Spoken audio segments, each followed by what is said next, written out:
What's going on, guys? Today we're going to be showing you how to install a Chassis Unlimited rear bumper on our 2013 Toyota Tacoma. Stick around for the end of the video and we're going to be giving you guys a discount code for any bumper Chassis Unlimited makes for any make and model truck.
So when removing the stock bumper, you got two 19mm bolts here, two 17mm bolts here, as well as on this side.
As you guys can see, that was a pretty easy install.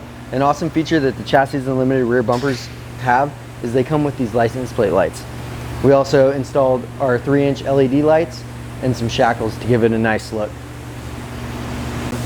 Like I said in the beginning of the video, I was going to give you guys a discount code for any bumper Chassis Unlimited makes. That discount code is NCT2021. Use that at checkout and it'll save you 5% on any bumper they make.